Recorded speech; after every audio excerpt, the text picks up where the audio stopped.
Carmen Rosa cometió el acto que todo el pueblo de San Juan calificó de locura absoluta en aquella tarde de martes gris, un día en el que, como dicen las abuelas, ni te cases ni te embarques. Con las manos temblorosas y el rostro bañado por una mezcla de lluvia fría y lágrimas calientes, entregó sus últimas monedas, sumando exactos $10, o su equivalente en pesos devaluados, para comprar una propiedad que nadie en su sano juicio aceptaría ni regalada. No era una casa común, era una estructura extraña de adobe y cantera negra, plantada en el límite del pueblo como una cicatriz antigua, que no poseía ni una sola puerta ni una ventana. Era un cubo sólido, impenetrable y aterrador. Mientras el notario sellaba el documento con una sonrisa burlona, Carmen sentía el peso de las miradas de juicio quemando su espalda. Pero la desesperación de una madre que no tiene dónde cobijar a 4 chamacos hambrientos habla más fuerte que cualquier vergüenza pública. Apenas 6 meses antes, la vida de Carmen tenía color, olor a café de olla recién hecho y el sonido de las risas de Rafael, su marido. Él era un hombre de campo, de esos cuyas manos callosas olían a tierra fértil y a honestidad. Pero la felicidad de aquella familia sencilla se hizo añicos en una noche sin luna, cuando el rugido de un motor potente rasgó el silencio del camino rural. El hijo de don Fausto, el cacique más rico y despiadado de la región, manejaba borracho y a toda velocidad. El impacto fue brutal, y Rafael no tuvo oportunidad. El olor a llanta quemada y sangre metálica quedó impregnado en la memoria de Carmen, así como la imagen del carro de lujo huyendo sin prestar auxilio, dejando atrás a una viuda y 4 huérfanos desamparados a su suerte.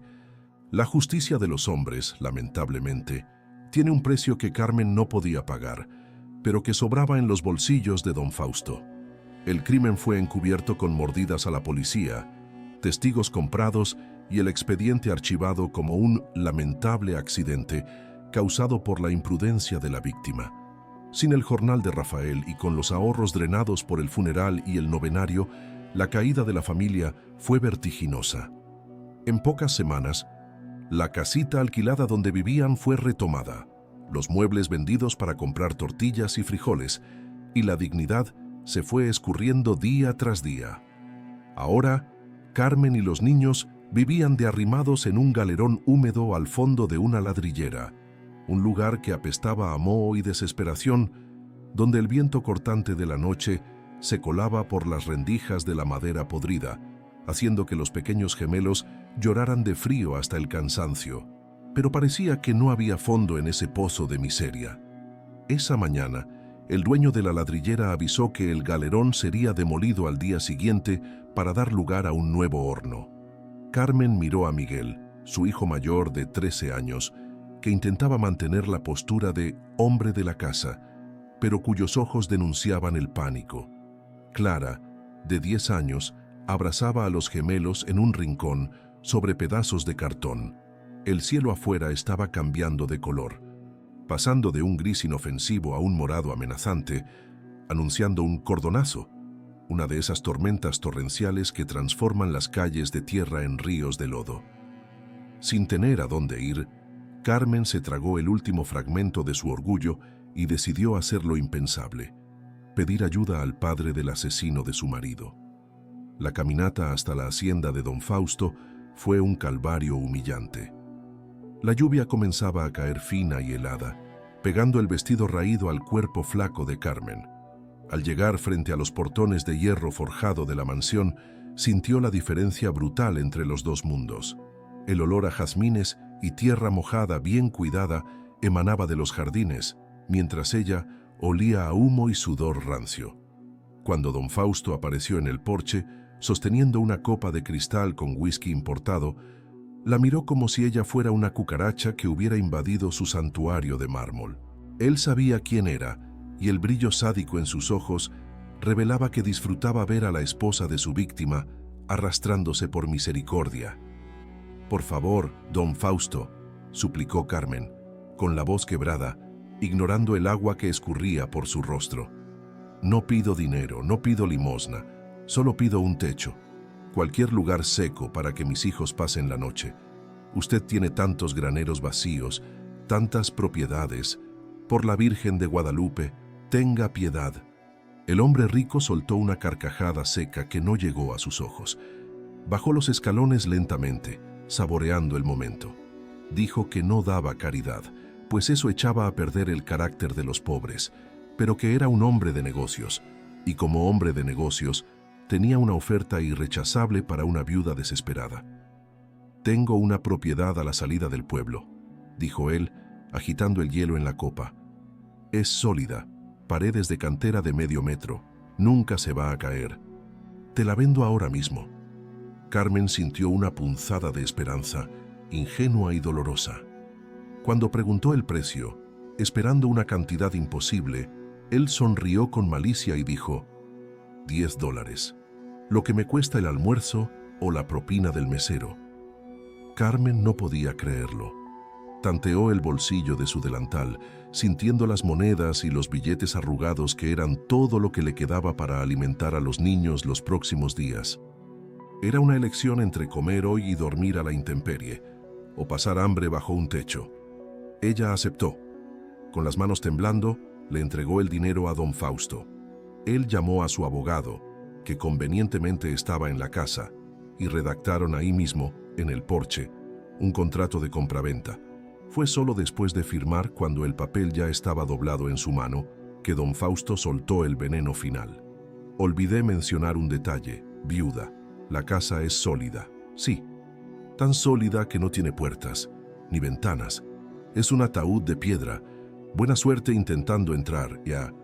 Se rió fuerte, una risa que resonó como un trueno, mientras daba la espalda y entraba a su mansión climatizada, dejando a Carmen sola en la lluvia con un papel inútil en la mano. El regreso al pueblo fue una mancha borrosa de vergüenza y pánico. La noticia de la compra ya había corrido, esparcida por los empleados de la hacienda. Mientras Carmen caminaba por las calles empedradas para buscar a sus hijos y lo poco que tenían, sentía las miradas de las vecinas chismosas bajo los paraguas. Ellas cuchicheaban y reían, llamándola la loca de la casa ciega. Nadie ofreció ayuda, nadie ofreció un refugio. El miedo a desagradar a don Fausto era mayor que la compasión cristiana de aquel pueblo. Carmen agarró a los niños, las pocas bolsas de ropa y un viejo mazo oxidado que había pertenecido a Rafael.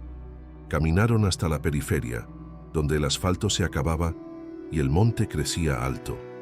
Y ahí estaba ella, la tal propiedad, un bloque macizo de adobe antiguo y piedra volcánica, cubierto de hiedra muerta, sin ninguna abertura visible. Parecía una tumba gigante olvidada por el tiempo. La lluvia ahora caía con fuerza, truenos hacían temblar el suelo y los relámpagos iluminaban la estructura siniestra. Los niños lloraban, asustados con aquel lugar que exhalaba una energía pesada y antigua, como de ánimas en pena. Carmen miró la pared ciega, sintiendo la textura áspera de la piedra bajo sus dedos fríos.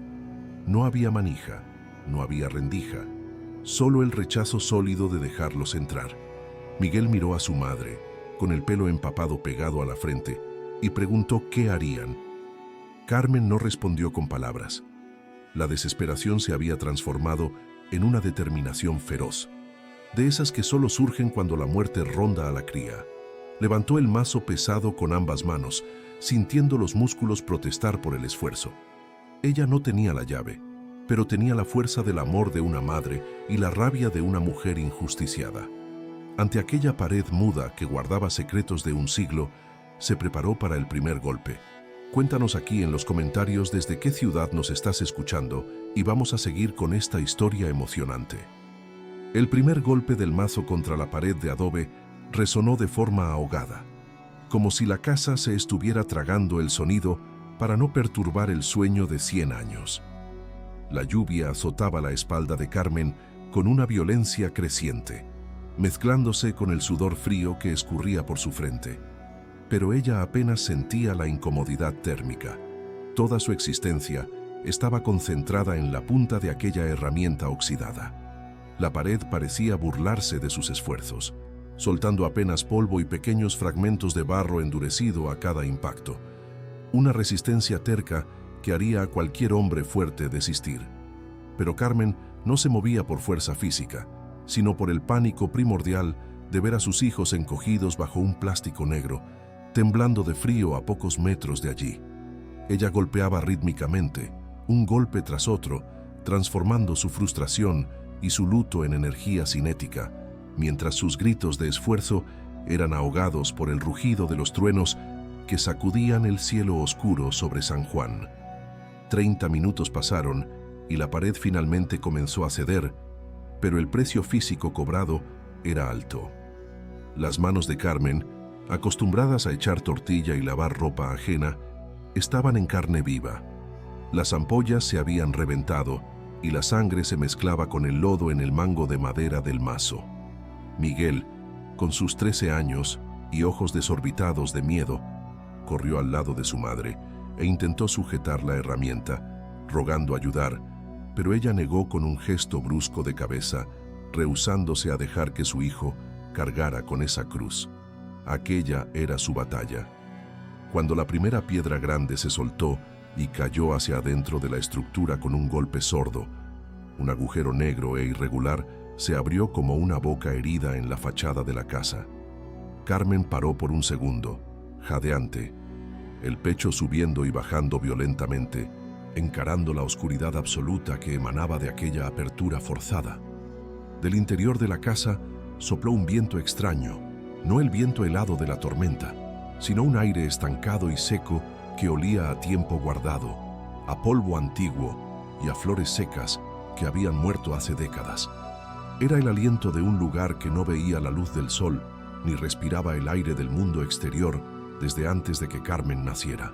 Con la urgencia de la lluvia aumentando y el agua comenzando a encharcarse donde estaban los niños, Carmen y Miguel trabajaron frenéticamente para agrandar la apertura, removiendo ladrillos de adobe con las propias manos, ignorando las uñas rotas y los rasguños.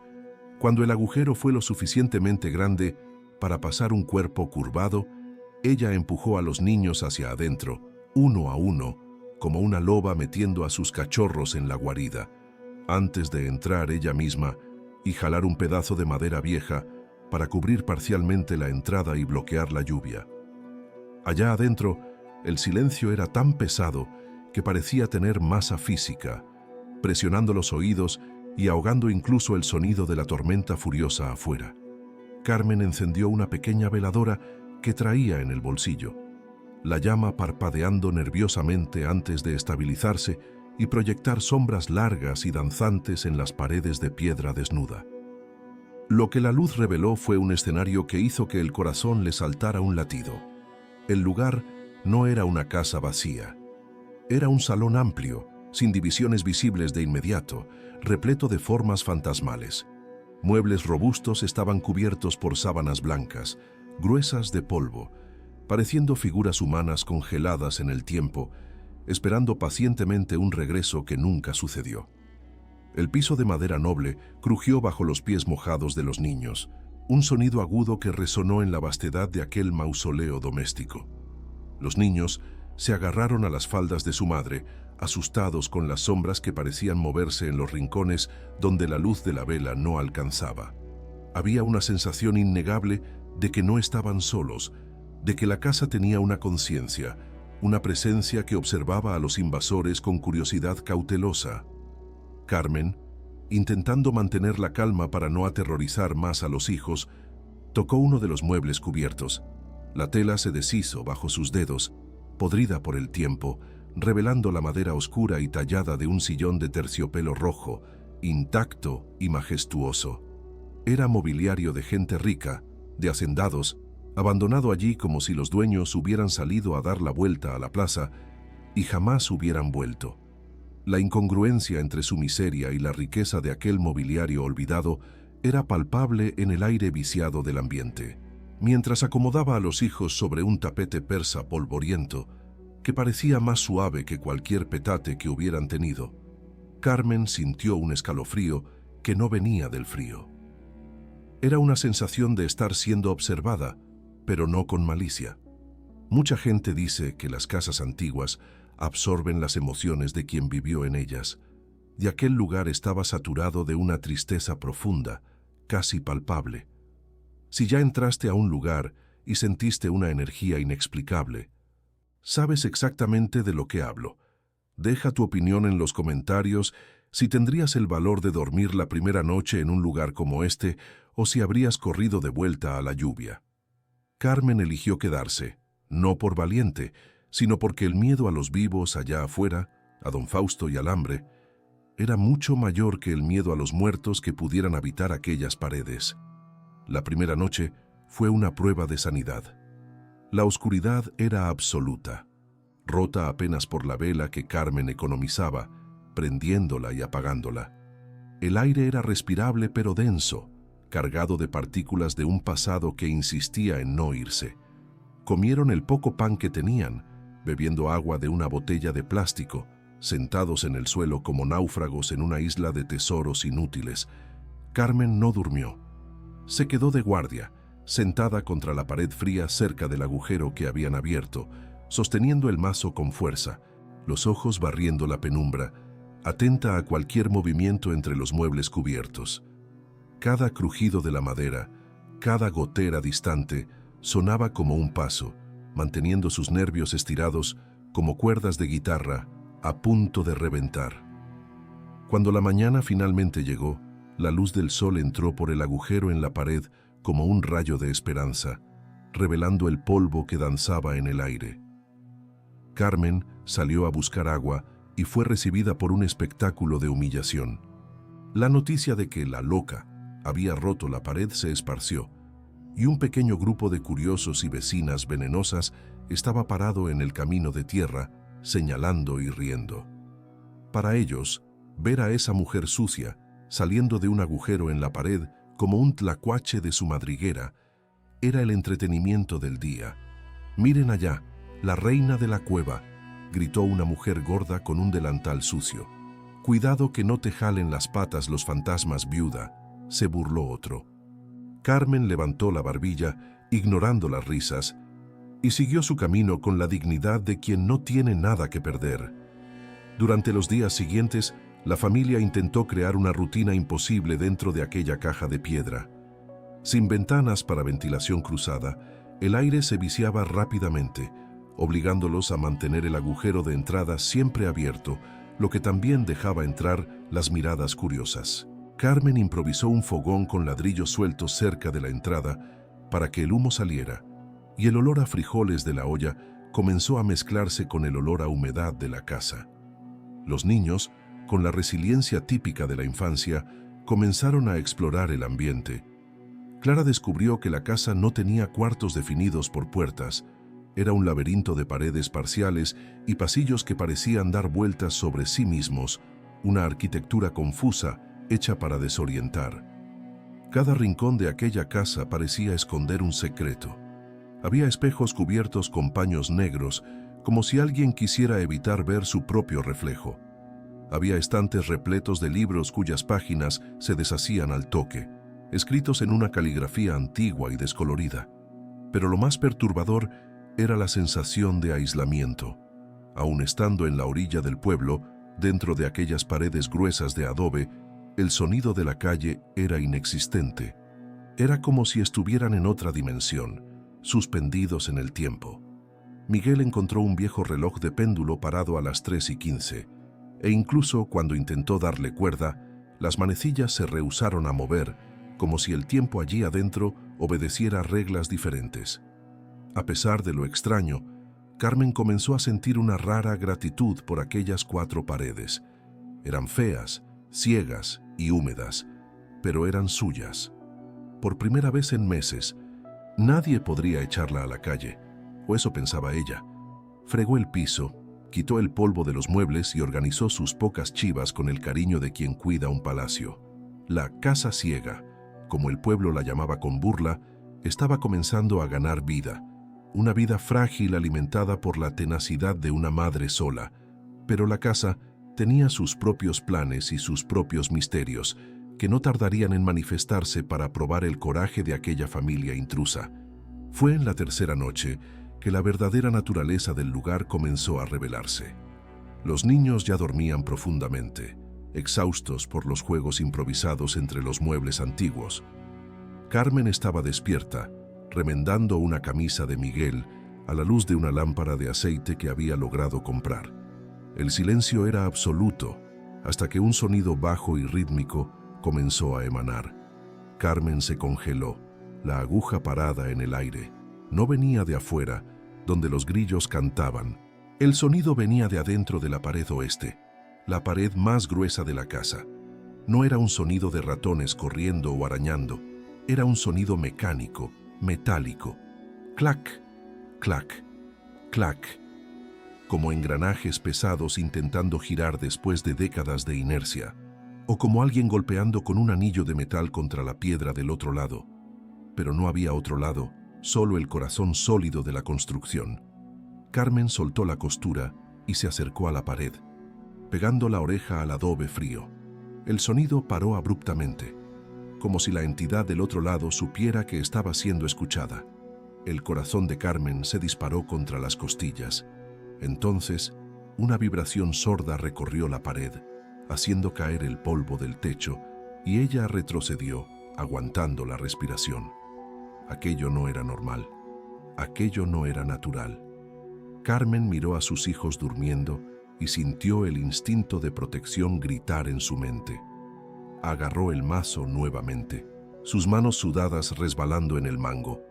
Lo que fuera que estuviera escondido en aquellas paredes no era solo ladrillo y tierra. Había algo vivo o algo que deseaba vivir, pulsando en el centro de aquella estructura. Y Carmen, en su desesperación por un techo, acababa de mudarse dentro de la barriga de una bestia dormida que estaba lentamente comenzando a despertar.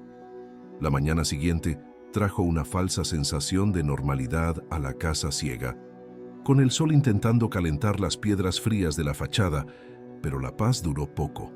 El ruido inconfundible de un motor potente acercándose rompió el silencio matinal, haciendo que el estómago de Carmen se contrajera en un nudo doloroso. No era un camión de reparto ni un vecino curioso. Era la camioneta negra y reluciente de don Fausto, que subía el camino de tierra levantando una nube de polvo sofocante, como un depredador marcando su territorio. No venía solo. Detrás de él, una camioneta del ayuntamiento con el escudo oficial del municipio traía a dos hombres con casco y carpetas, con la postura burocrática de quien carga malas noticias. Carmen se limpió las manos sucias de hollín en el vestido, ordenó que los niños se quedaran al fondo del salón y caminó hasta el agujero en la pared, plantándose como una guardiana en la entrada de su fortaleza improvisada. Don Fausto bajó del vehículo, ajustándose el saco de lino impecable, el rostro rojo de furia contenida. Esperaba encontrar el lugar vacío, o tal vez el cadáver de la viuda congelado de frío, pero lo que vio fue humo saliendo por una chimenea improvisada y ropa de niños secándose al sol sobre los matorrales. La supervivencia de Carmen era un insulto personal a su autoridad. Caminó hasta la entrada agujereada, tapándose la nariz con un pañuelo de seda para no sentir el olor a pobreza que emanaba de allí. «Veo que decidiste transformar mi propiedad en un nido de ratas, viuda», dijo él, su voz goteando desprecio. Carmen, sosteniendo la escritura arrugada contra el pecho como un escudo, respondió con voz temblorosa, pero firme. «Su propiedad no, don Fausto. Es mía. Usted me la vendió. Tengo el papel firmado y sellado». El hombre rico soltó una risa corta y cruel, haciendo señal a los hombres del municipio para que se acercaran. «Compraste una estructura condenada. ¡Tonta!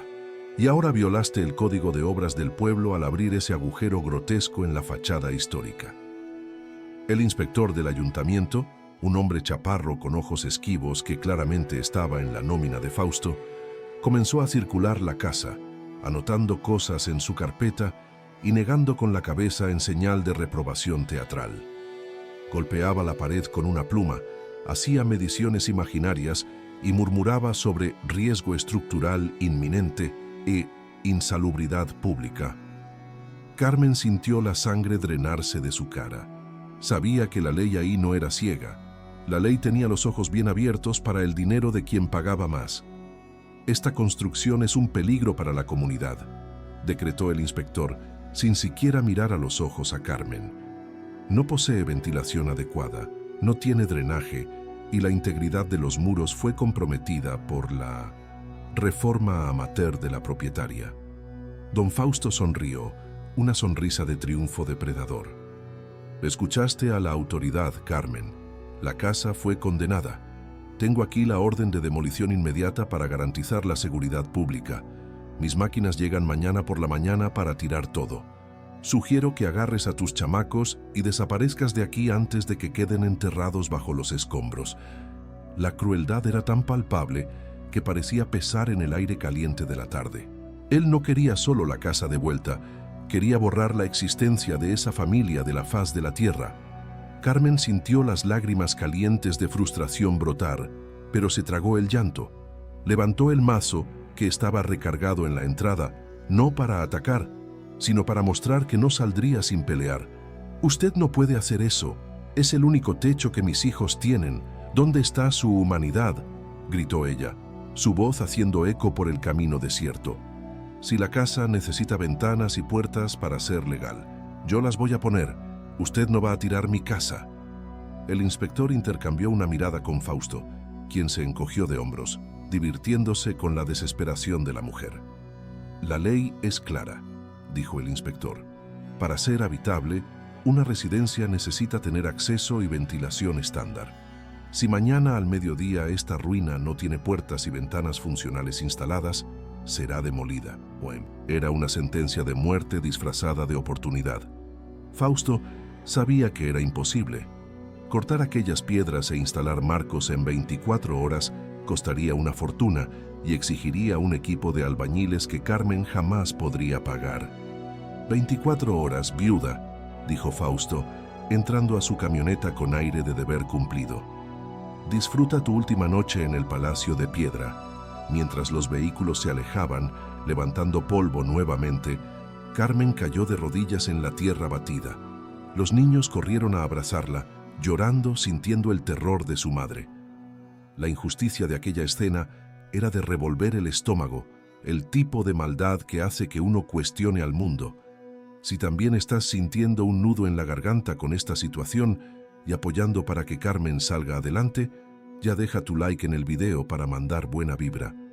Pero el tiempo para lamentos era un lujo que Carmen no tenía. Se secó el rostro con el dorso de las manos sucias y miró la pared maciza de la casa. La mirada de derrota desapareció, sustituida por una locura febril de supervivencia. Miguel, trae el agua. Clara, cuida a los gemelos. Vamos a trabajar, ordenó ella. No tenía dinero para puertas o ventanas, pero tenía el mazo y la terquedad de quien defiende la propia vida. El plan era de locos.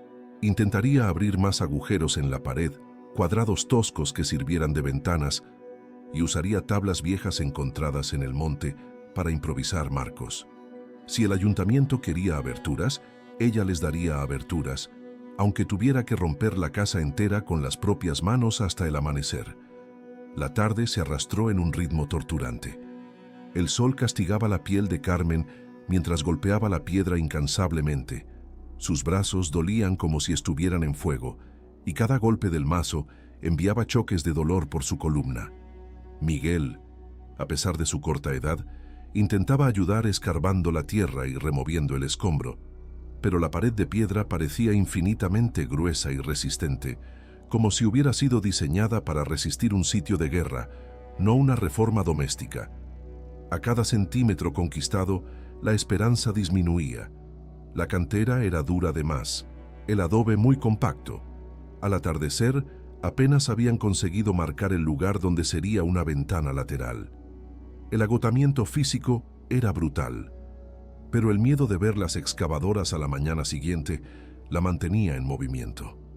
La noche cayó, trayendo consigo la oscuridad y el regreso de los sonidos extraños de la casa, pero esa noche, el ruido del mazo de Carmen era más fuerte que cualquier fantasma. Encendió todas las velas que tenía y continuó trabajando bajo la luz parpadeante, una figura espectral cubierta de polvo blanco, golpeando la pared con una furia mecánica. Los niños se durmieron amontonados en un rincón, vencidos por el cansancio, pero Carmen no paró. Sus pensamientos giraban en torno a la injusticia, la muerte de su marido, la crueldad de Fausto. La rabia era su combustible. Eligió un punto en la pared interna del salón, donde la estructura parecía sonar hueca cuando golpeaba, con la esperanza de que ahí la piedra fuera más delgada y fácil de romper para crear un paso a un supuesto cuarto adyacente que pudiera servir de recámara. Afuera, el pueblo dormía, indiferente al drama de la viuda. El reloj de la iglesia dio las 3 de la mañana. Carmen estaba al límite de sus fuerzas. Sus manos sangraban nuevamente y su visión estaba borrosa de fatiga. «Por favor, Diosito, por favor, Rafael, ayúdenme», susurró ella, la voz ronca por el polvo.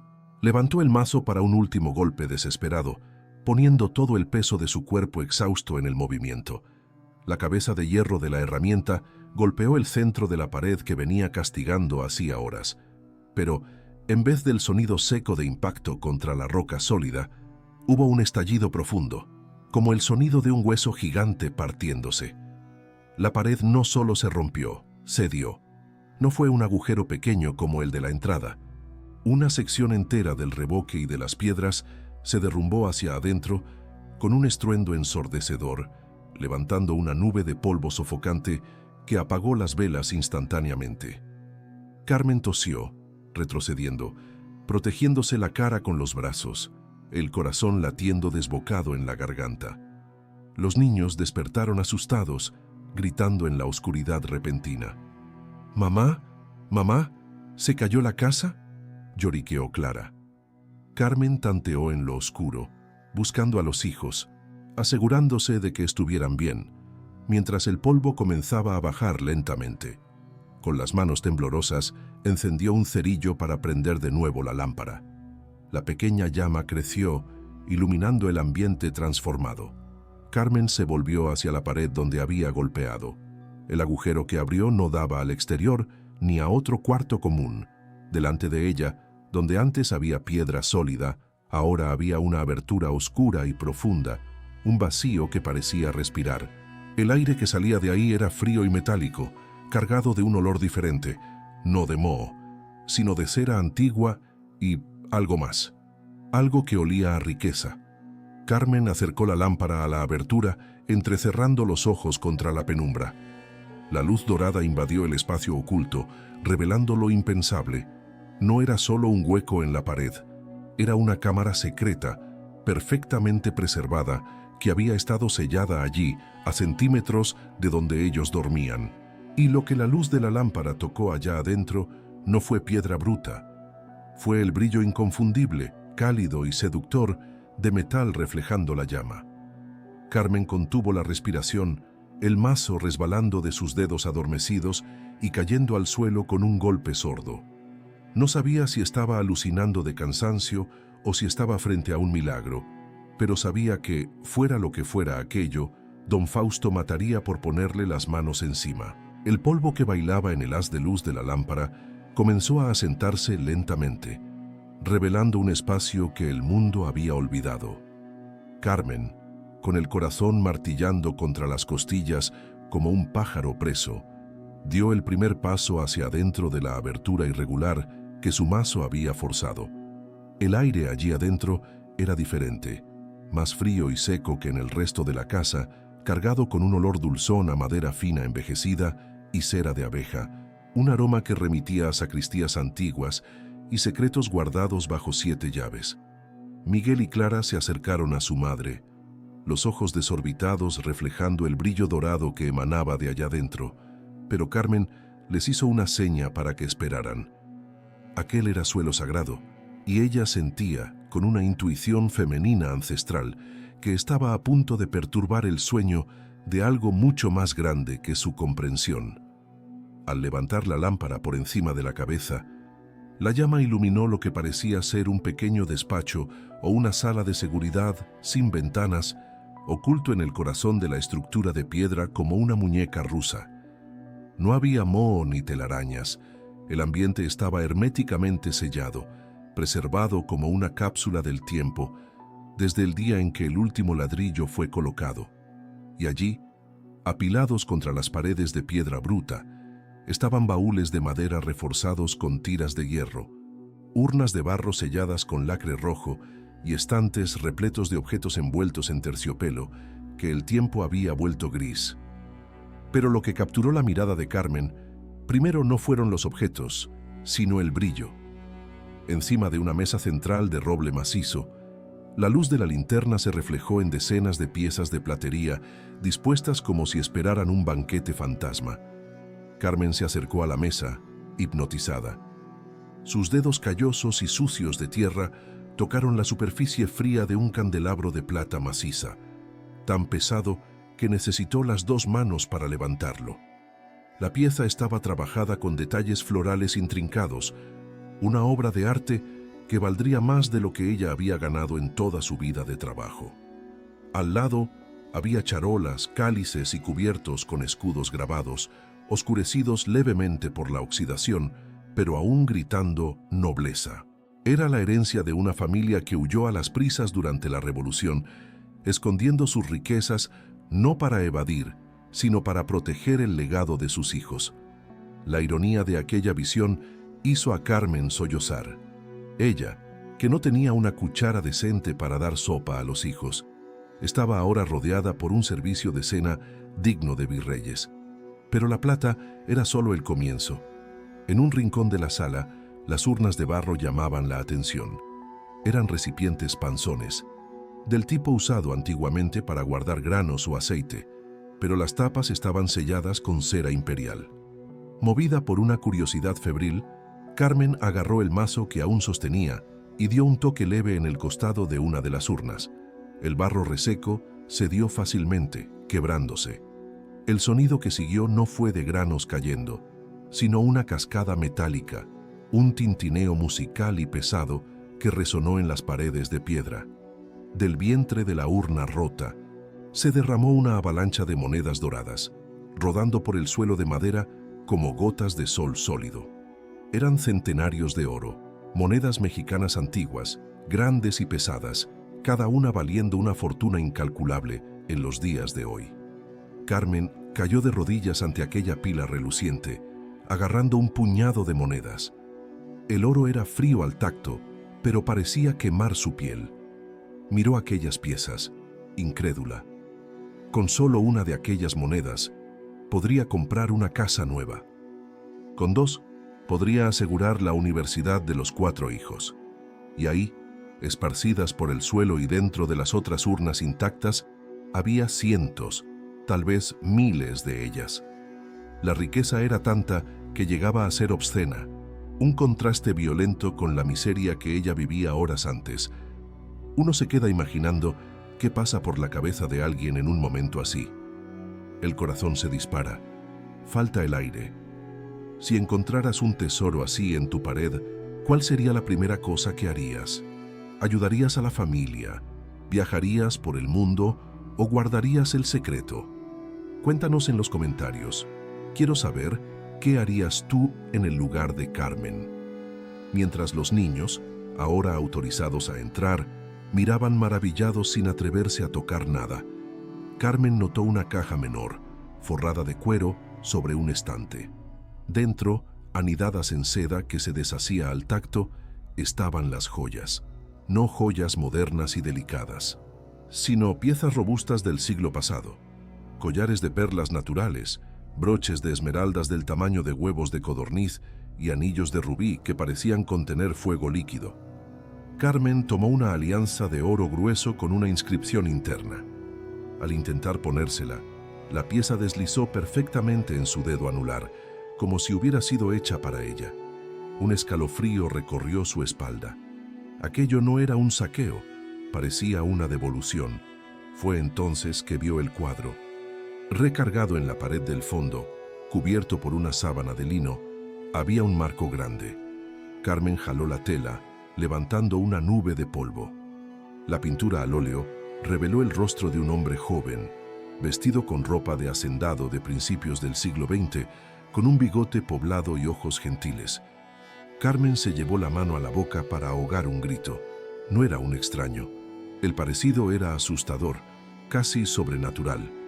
Aquel hombre en la pintura tenía la misma barbilla, la misma mirada melancólica y la misma cicatriz en la ceja que su difunto marido, Rafael. En la base del marco, una placa de bronce decía: Sebastián Ramírez, 1910. Que la tierra guarde lo que el hombre no puede robar. La comprensión golpeó a Carmen como un rayo. Rafael siempre decía que su abuelo había sido un gran hombre que perdió todo en una traición, pero nadie en la familia sabía los detalles. Ahora, todo tenía sentido. Sebastián no había perdido todo. Él había escondido todo. Él había construido aquella casa ciega, aquella caja fuerte, habitable, para proteger el futuro de su linaje de los ladrones que tomaron el poder en el pueblo, los antepasados de don Fausto. Rafael, su amado marido, vivió y murió en la pobreza sin saber que era el heredero legítimo de la mayor fortuna de la región, sellada a pocos kilómetros de donde ellos pasaban hambre. La tristeza de esa constatación fue avasalladora, mezclada con una gratitud tardía. Pero el verdadero tesoro, el arma que Carmen necesitaba, no era el oro ni la plata. En el fondo de un baúl de hierro, protegido por tubos de cuero engrasado para evitar la humedad, encontró los papeles. Eran documentos amarillentos, frágiles, pero con la tinta negra aún legible. Escrituras originales, con sellos federales de la época de la Revolución, mapas topográficos dibujados a mano y registros de notaría. Carmen, aunque tenía poca instrucción, sabía leer lo suficientemente bien para entender lo que veía. Aquellos papeles describían las fronteras de la Hacienda La Esperanza, y las fronteras no se limitaban a aquel terreno de la casa ciega, abarcaban todo el valle. Sus ojos corrieron por las líneas y coordenadas, la hacienda donde don Fausto vivía, las tierras que él rentaba, la ladrillera donde Carmen fue humillada. Todo aquello estaba dentro de las tierras descritas en la escritura de Sebastián Ramírez. Don Fausto y su familia no eran dueños de nada, eran invasores que se habían apoderado de las tierras cuando el abuelo de Rafael desapareció. La escritura probaba, sin sombra de duda, que cada centímetro de tierra que Fausto pisaba pertenecía, por derecho de sangre y ley, a los hijos de Carmen. El contrato de $10 que Fausto hizo firmar a Carmen, vendiendo la propiedad y todo su contenido, acababa de legalizar la transferencia de la prueba de su crimen a las manos de la víctima. Carmen se sentó en el suelo, abrazada a los documentos, y comenzó a llorar. No era llanto de tristeza ni de miedo. Era una catarsis profunda, una liberación de años de humillación, de hambre y de luto. Miró al techo de piedra y susurró: «Perdón, Rafael. Perdón por no haberte dado la vida que merecías, pero te juro, por la sangre de nuestros hijos, que ellos nunca más van a bajar la cabeza ante nadie». Miguel se acercó y puso la mano en el hombro de su madre, mirando el oro y los papeles con una madurez repentina. Él entendió. Ellos no eran más los parias del pueblo, eran los dueños del pueblo. La noche afuera comenzaba a clarear, el cielo pasando de negro a un azul marino profundo. La tormenta había pasado, dejando un silencio tenso en el aire. Pero la paz del momento del descubrimiento fue rota por un sonido distante, que crecía rápidamente, vibrando a través del piso de piedra y llegando hasta la cámara secreta. No era el sonido de truenos ni de fantasmas. Era el rugido mecánico, grave y amenazador, de motores a diésel pesados. Carmen se levantó de un salto, la adrenalina secando sus lágrimas instantáneamente. Escondió los documentos dentro de su vestido, junto al pecho, y agarró el mazo del suelo. El plazo de don Fausto no era serio. Él nunca esperó que ella reformara la casa. Él quería solo una excusa legal para demolerla, y no esperaría hasta el mediodía. El sonido de orugas de metal aplastando la tierra y piedras afuera anunciaba la llegada de las excavadoras. Las máquinas de destrucción venían para tirar la casa ciega, para enterrar el secreto de Sebastián y para aplastar a la familia de Carmen bajo los escombros. Pero ellos no sabían lo que ella había encontrado. Ellos creían que iban a enfrentar a una viuda indefensa.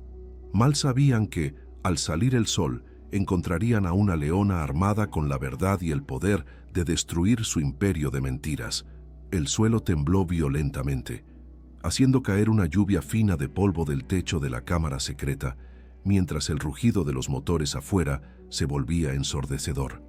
Carmen apretó los documentos contra el pecho, sintiendo el papel antiguo como una armadura bajo la tela fina del vestido, y ordenó que Miguel sostuviera a los hermanos en el rincón más protegido de la sala del tesoro.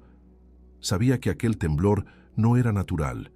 Eran las bestias de metal de don Fausto, excavadoras amarillas e inmensas, posicionándose para devorar su casa. El miedo instintivo de ser aplastada intentó paralizar sus piernas, pero la visión del retrato de Sebastián Ramírez y la certeza de la verdad que cargaba transformaron su pavor en una furia fría y calculada. Ya no era la viuda pordiosera, era la matriarca de un legado robado, y nadie tiraría esa pared mientras ella respirara.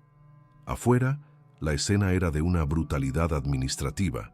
2 excavadoras pesadas estaban con las palas levantadas frente a la fachada ciega de la casa, como monstruos prehistóricos listos para el ataque. Don Fausto estaba recargado en su carro de lujo, verificando la hora en su reloj de oro, impaciente con la demora.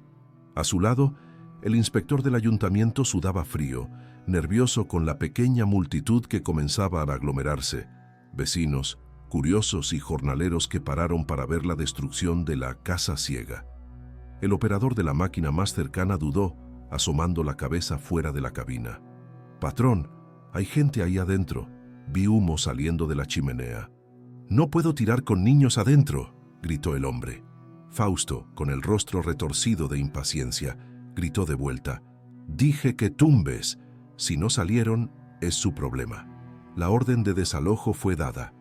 «Tira eso ahora». Fue en ese instante de tensión asesina que Carmen surgió. No salió arrastrándose por el agujero como un animal acorralado, como Fausto esperaba. Emergió de pie, con la cabeza erguida, pasando por la abertura irregular en la pared, con una dignidad que silenció los murmullos de la multitud. La luz de la mañana iluminaba su rostro sucio de hollín y polvo, pero sus ojos brillaban con una intensidad que hizo al operador de la máquina retroceder instintivamente la palanca de mando. Carmen caminó hasta quedar entre la pala gigante de acero y la pared de su casa, una figura pequeña y frágil, desafiando toneladas de metal y poder. «Pare esa máquina». Su voz cortó el aire, no como una petición, sino como una orden absoluta. Don Fausto soltó una carcajada incrédula y caminó hacia ella, abriendo los brazos en un gesto teatral. «Miren nada más, la reina de los escombros decidió salir para su funeral. Quítate de ahí, Carmen. El plazo se acabó. Esa ruina se va al suelo y tú te vas a la calle, de donde nunca debiste haber salido». Hizo una señal al comandante de la policía local, que estaba ahí para garantizar la ejecución de la orden. «Saque a esta loca de ahí, comandante. Está obstruyendo una obra pública». El policía, un hombre corpulento que siempre había bajado la cabeza ante el dinero de Fausto, dio un paso al frente, pero se detuvo cuando vio lo que Carmen sostenía en la mano levantada. «Nadie me va a sacar de aquí, y nadie va a tocar esta casa», declaró Carmen, desenrollando el pergamino amarillento con cuidado reverente. «¿Usted dice que esta propiedad es suya, don Fausto? ¿Usted dice que tiene el derecho de demolerla?» Se volvió hacia la multitud, alzando el documento para que todos vieran los sellos rojos y la caligrafía antigua. «Pues yo tengo aquí la escritura original de 1910, la escritura de la Hacienda La Esperanza, y ella dice que esta casa y todas las tierras en un radio de 10 kilómetros, incluyendo la mansión donde usted duerme y la tierra donde estamos parados, pertenecen a la familia Ramírez, la familia de mi marido que usted despreció». Un silencio de shock cayó sobre el camino de tierra. Hasta los pájaros parecen haber dejado de cantar. Don Fausto palideció visiblemente, la arrogancia escurriendo de su rostro como cera derretida. Eso es falsificación. Papel viejo no vale nada. Tartamudeó él, intentando mantener el control, pero sus ojos traicionaban el pánico. Sabía exactamente qué eran esos papeles. Su abuelo los había buscado durante décadas, volteando la tierra, sin nunca imaginar que estaban dentro de la estructura que ellos consideraban inútil. «Comandante, arreste a esta mujer por falsedad de declaraciones. Quítele esos papeles ahora», gritó Fausto, avanzando él mismo para intentar arrancar el documento de las manos de Carmen. Pero Carmen no retrocedió.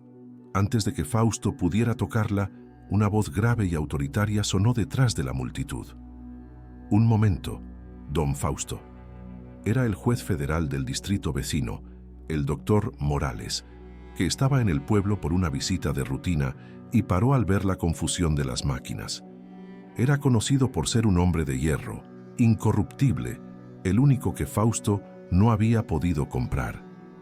El juez se abrió camino entre la gente, que se apartaba respetuosamente. «Si hay una disputa de títulos de propiedad, eso es asunto federal. Permítame ver el documento, señora». Carmen, sintiendo que sus plegarias habían sido escuchadas, entregó la escritura en manos del juez. El juez se ajustó los lentes y leyó el documento en silencio. Los segundos parecían horas. El sonido del viento en los árboles era el único ruido. Don Fausto sudaba a chorros, limpiándose la frente con el pañuelo de seda. Finalmente, el juez levantó la vista, primero hacia Fausto, luego hacia Carmen. «Este documento es auténtico», sentenció con voz calmada. «Es el registro maestro de tierras de la región, anterior a la revolución y nunca revocado. Confirma que Sebastián Ramírez es el propietario legítimo de toda la extensión del valle». Luego miró el contrato arrugado de $10 que Carmen también le había entregado. «Si estás vibrando con este momento de justicia, comparte esta historia con alguien que necesita creer que la verdad siempre sale a la luz. Y aquí», continuó el juez, sosteniendo el papelito de la venta reciente, «tenemos un contrato de compraventa, firmado por usted, don Fausto, y reconocido ante notario ayer. El texto dice claramente: venta de la estructura conocida como Casa Ciega y todo su contenido, sin excepciones, por el valor de $10. Un murmullo de asombro recorrió la multitud. El juez sonrió levemente, una sonrisa de quien aprecia la ironía del destino. «Al vender la casa y su contenido, usted vendió también la escritura que estaba allá adentro. Legalmente, usted devolvió la herencia robada a sus dueños legítimos por el precio de un almuerzo». La realidad se derrumbó sobre don Fausto. No solo había perdido la batalla, había perdido la guerra de generaciones. Había entregado el imperio de su familia en las manos de la viuda que intentó humillar. La furia lo cegó. Con un rugido de animal herido, intentó lanzarse sobre el juez para romper los papeles, perdiendo completamente la razón. «Es todo mío. Yo soy la ley aquí, los voy a matar a todos», gritó echando espuma de odio. Pero antes de que pudiera dar 2 pasos, el comandante y 2 oficiales lo interceptaron, lanzándolo contra el costado de su carro de lujo. El sonido de las esposas cerrándose en sus muñecas fue el aplauso final que la multitud esperaba. Mientras don Fausto era metido en la patrulla, gritando obscenidades y amenazas vacías, Carmen sintió que las piernas le fallaban, pero no cayó. Miguel y los niños salieron corriendo de la casa y la sostuvieron. La multitud, que días antes se reía de la viuda loca, ahora aplaudía y lloraba, viendo la justicia divina manifestarse ante sus ojos. El operador de la excavadora apagó el motor, y el silencio que siguió fue de paz absoluta. Carmen miró su casa ciega, que ahora no parecía más una tumba, sino un castillo inexpugnable. Acarició la cabeza de Miguel y susurró: «Se acabó, mijo. La pesadilla se acabó». El sol finalmente rompió las nubes de lluvia, bañando la fachada de piedra con una luz dorada, como si la propia casa estuviera sonriendo. 3 años pasaron desde el día en que las excavadoras retrocedieron ante el coraje de una madre. Y quien visita la salida del pueblo de San Juan, hoy mal puede reconocer el lugar. La antigua estructura de cantera negra y adobe, antes llamada con burla la tumba o casa ciega, sufrió una metamorfosis que refleja el alma de su propietaria. Donde antes había solo paredes lisas y hostiles, ahora grandes ventanales en arco, enmarcados por madera de roble tallada a mano, dejan que la luz del sol inunde los cuartos. Una puerta doble, siempre abierta durante el día, invita a quien pasa a entrar. El terreno baldío y lodoso, donde los niños durmieron bajo plásticos aquella noche de tormenta, se transformó en un jardín vibrante, repleto de bugambilias y girasoles que parecen saludar al cielo, borrando las cicatrices de la miseria con los colores de la vida. Carmen Rosa no usó la fortuna encontrada en las paredes para construir muros altos o comprar carros del año para humillar a sus vecinos, como don Fausto hacía. Ella entendió que aquel oro no era solo el pago por su sufrimiento, sino una semilla que necesitaba ser plantada. La hacienda La Esperanza se convirtió en el corazón palpitante de la comunidad. La gran sala donde el tesoro fue hallado fue transformada en una biblioteca comunitaria y sala de música, donde niños que antes no tenían futuro ahora aprenden a leer, tocar el violín y soñar más allá de los límites de la pobreza. El sonido de la risa infantil sustituyó el silencio pesado de los fantasmas, y el olor a moho dio lugar al aroma reconfortante de pan dulce recién horneado que sale de la cocina industrial, que Carmen montó para alimentar a los necesitados de la región. Los hijos de Carmen florecieron bajo la nueva realidad, como plantas que finalmente reciben agua tras una larga sequía. Miguel, ahora un muchacho alto y fuerte de 16 años, no tuvo que dejar la escuela para irse de bracero o a la obra. Asiste a la mejor escuela técnica de la capital y ayuda a administrar las tierras de la familia con una justicia que su padre aprobaría. Clara descubrió su talento para la pintura y pasa las tardes retratando los paisajes del valle, mientras los gemelos, antes desnutridos y asustados, corren por los corredores de la casa con la energía inagotable de niños sanos y amados. Saben que tienen dinero, pero Carmen se aseguró de que nunca olvidaran la noche en que no tenían techo, enseñándoles que la verdadera nobleza está en la humildad y en el servicio al prójimo. La justicia humana, aunque tardía, también cumplió su papel. Don Fausto y su hijo, el conductor imprudente que le quitó la vida a Rafael, cumplen penas largas en la penitenciaría estatal. Con los documentos originales en mano y el apoyo de abogados competentes pagados con las monedas de oro español, Carmen logró reabrir el caso del atropellamiento. Los testigos, libres del miedo y de la coacción de Fausto, finalmente dijeron la verdad. Las tierras que habían sido robadas por décadas fueron devueltas o regularizadas para decenas de familias de campesinos que, así como los Ramírez, habían sido engañadas por los ancestrais del tirano. La caída de don Fausto no fue solo la ruina de un hombre, sino la liberación de un pueblo entero que vivía bajo la sombra del miedo. En una tarde dorada de domingo, Carmen caminaba sola por los corredores de su casa transformada. Se detuvo frente al retrato restaurado de Sebastián Ramírez, que ahora ocupaba un lugar de honor sobre la chimenea de la sala principal. La pintura parecía haber cobrado vida nueva. Los ojos del ancestro brillaban con una satisfacción silenciosa, como si él supiera que su profecía se cumplió. La sangre de su sangre había vuelto para abrir la piedra. Carmen tocó el marco con cariño, sintiendo una conexión profunda con aquel hombre que, en un acto de desesperación y amor en el pasado, preparó la salvación de su familia 100 años en el futuro. Pero su conversación silenciosa no era solo con el abuelo, era con Rafael. Cerró los ojos y por un momento pudo sentir el olor a tierra y sudor honesto de su marido a su lado. «Ya lo logramos, mi amor», susurró ella, una lágrima solitaria de gratitud escurriendo por el rostro. «Están a salvo. Nadie nunca más va a humillar a nuestros hijos».